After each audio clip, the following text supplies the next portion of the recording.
Welcome to the Positively You podcast. I'm your host, Jessie Larson, and I'm passionate about helping you shift the way you think so you can create a life you're absolutely obsessed with. Each week, I'll be bringing you a guest or a thought that's going to help you feel more optimistic and equipped to take real action. Get ready to push past limiting beliefs, ditch that negativity, and start showing up as the best and most positive version of you. Girl, let's do this. Welcome back to the Positively You podcast. I'm positively excited to have you here today. And I'm so sorry that was incredibly cheesy.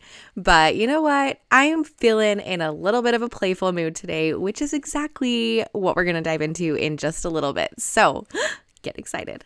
But first of all, can we just acknowledge it's officially February? We made it through January. Round of applause. Clap, clap, clap. Give yourself a pat on the back. High five whoever, you did it. We made it through the 8,952 days that are January. At least that's what it feels like, right? And I also saw yesterday a post on Instagram. I saw it actually from a couple different people in a couple different versions talking about how not only have we made it through the longest month of the year, it feels like, but also the 10 darkest weeks of the year. So right after Thanksgiving, the 5 weeks leading up to winter solstice, December 21st, and then the 5 weeks after, we've made it. We have made it through the 10 darkest weeks of the year. And I, for one, could not be more excited and thrilled about that news and that information. I don't hate, but it's really, really hard for me to be like, oh, the sun is out. I want to go for a walk because it's setting. I need to get out there before it goes down. And it's like 4:30 p.m. and I'm worried about the sun going down and getting out for my walk. And also getting out in my walk when it's like 16 degrees outside. So we've officially made it through the 10 darkest weeks of the year. We've officially made it through January. We are not well into February. It's the 2nd, but we are well on our way to warmer days ahead, brighter days ahead. And man, that news just lights me up and gets me so freaking excited. Winter is rough. Winter can be rough. And there's things that we can do that can make it less rough for us. But you know how I've been this winter. Real lean into that hibernation bear mode. So getting excited. And as we are heading into February and we've got January done, I kind of sat yesterday and thought about how January went. It didn't feel like the longest January in the history of Januaries ever. I mean, it still felt long, but it didn't kill me quite like it has in the past. And so I kind of was thinking, like, how did it go? What did I like? What went well? What didn't go well? And reviewing things, I talk about this, how I review like the year when I'm going forth and getting ready for a new year. And I don't think I've ever really done like a month review or a month recap. And kind of thought about, okay, how did that month go? What can we do going forward? And this download is literally dropping into me right now. So you are just going to sit here through my thought process. But I think that might be an interesting practice to implement about a month review before moving on ahead. Like, what went well? Did I have some goals I wanted to do? Did I hit them? Where were my hiccups? What did I really love? Especially with January, right? Because we start out January sometimes with like all these New Year's resolutions and all these things that we want to do. I'll be honest, wow, that was fun. I'll be honest, I started out I started out doing 75 hard because I really was like, I need to nail down just some good routines. I need to get into this. And on day 6, I went away for a retreat, which I knew I was doing. And it was like, it's all right. Like, I'll do the best I can at the retreat and then come back. And then I came back and life was weird. And all of a sudden January was over and I was like, cool. We did 6 days, 6 out of 30. I'm not throwing any shade at myself, not throwing any hate at myself, but that's definitely something where I can be like, okay, that's information. Not going to say I failed, but I'm going to say, okay, that's some good data, some good information. Do I want to continue and restart that back up in February? Do I want to shift things around? Where did I fall? Where were my like hiccups? Why didn't I complete that?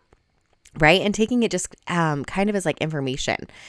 What went really well? Okay, well, I really enjoyed, how much time I spent with myself and in like my spiritual energetics and things like that. Okay, that's something I really liked. How can I take this information and bring it into February and put those pieces together to make February the best month that I can?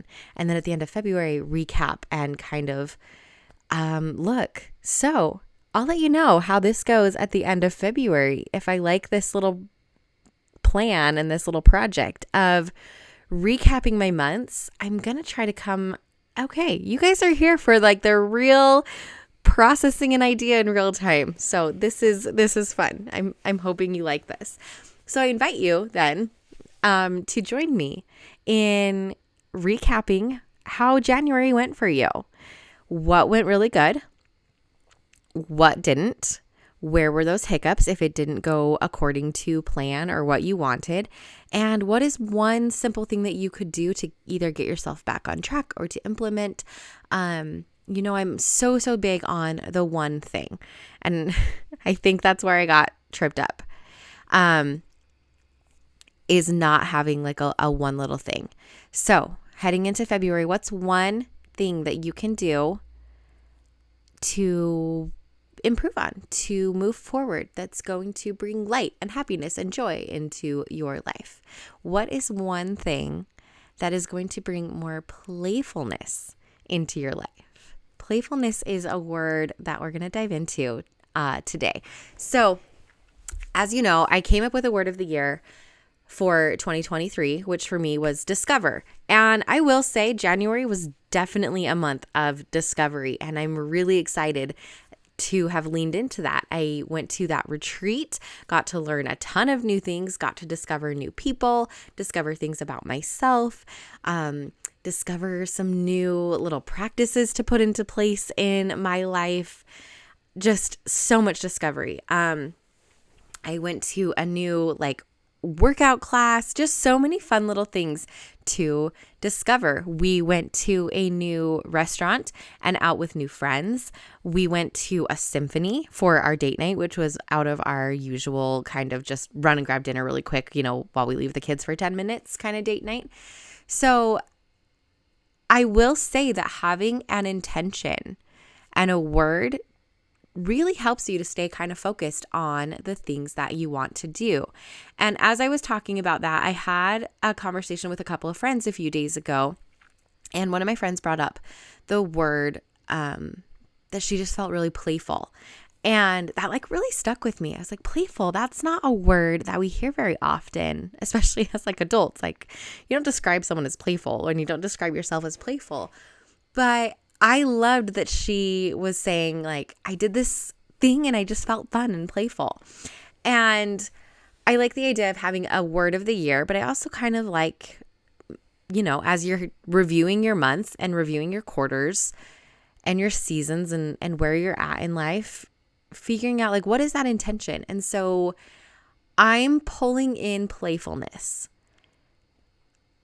with discover. Discover is kind of the overarching for 2023, but I'm leaving room to put other intentions in there. And I think I'm kind of getting the hint that all of us, or most of us, or a lot of us could benefit from some more playfulness. And what does that look like? What does playfulness look like for you? And how can you invite that more into your life? For me, definitely music, dancing around like a crazy person. I've added that in, and I have the benefit, of course, of my gym being in my own basement by myself. So I can get very playful down there. I can turn up my music. I can dance around like an idiot, and it is so much fun. I also was painting last month with my daughter and realized how much fun that was and how much I like it. and just laughing more, going and doing something fun. I was talking with another friend about a sound bath we had gone and done with my good friend Kelsey Larson. You guys, she's absolutely amazing, and I need to actually pull her onto this podcast. So putting that out there. But went to a sound bath with her a couple of months ago, and in her meditation, she had us laugh. And at first it was kind of funny, like, ha ha ha ha ha, I feel awkward. And then like the giggles just took over. And there was this room of adults lying on the floor in their meditations, just hysterically laughing and giggling. And it was so fun. And she brought that up to me and was like, it was just so fun to like laugh and be playful.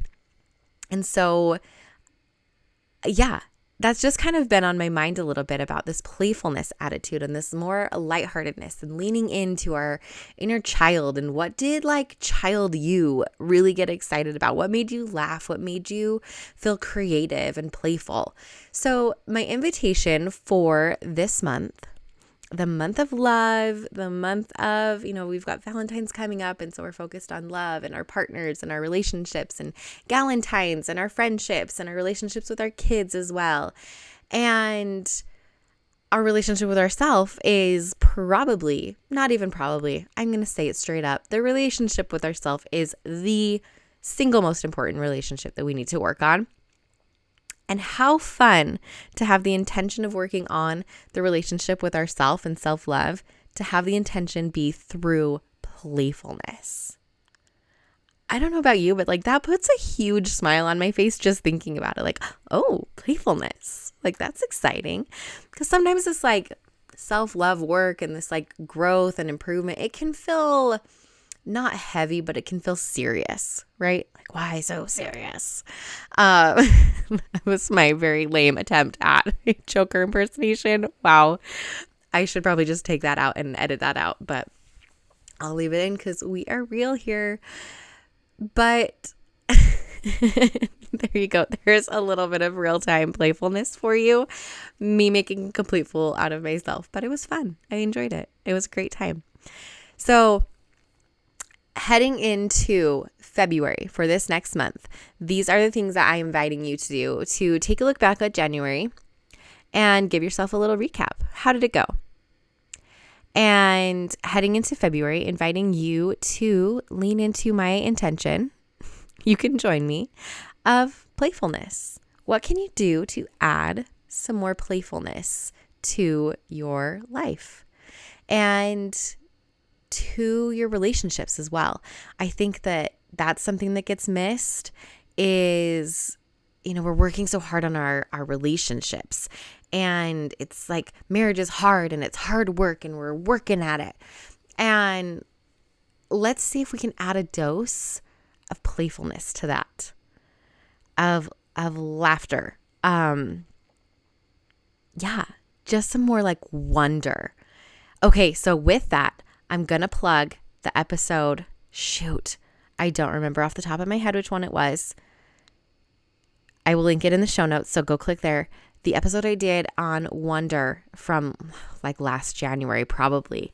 So good. That would be such a great episode to listen to if you're going to take this playfulness intention with you of wonder, because wonder and playfulness, I think, go hand in hand together. The art of wonder, the joy of wonder, the magic of wonder. Oh my gosh, it's such a good episode. Please go listen to that. I'm actually going to cut this one now so that you've got time to go listen to that interview with Andrea Scher, because, oh my gosh, one of my favorites. Absolutely one of my favorite episodes. So there you go. My invitation for you, invite more playfulness into your February. And we'll see how February goes. And in March, we can look back and do a little monthly recap. And maybe I will, this is me again, processing out loud. Maybe I will come up with some journal prompts and some actual real questions to ask yourself on these monthly recaps about what you can do. And I'll be back next week with a little update. But since that just dropped in to my head as an idea, as I was recording, I did not have it prepared for you. So here's to following our instincts, going with our gut, listening to the little inspiration that drops in, and being more playful. I can't wait to see what you're up to this month and to see the things that you're doing with playfulness. Have a great week. Thank you for hanging out with me again today. I'm so glad you pressed play. If you want to take a quick second to share this episode with someone you think would love it too, that would be amazing. If you're loving the show, make sure you go and leave a review on iTunes. Reviews are like magic for podcasts, and your review will help get this show into the ears of more amazing women just like you. And come find me over on Instagram. I'm there at positively.jessie, and I cannot wait to hang out with you some more. So until next time, have an amazing week.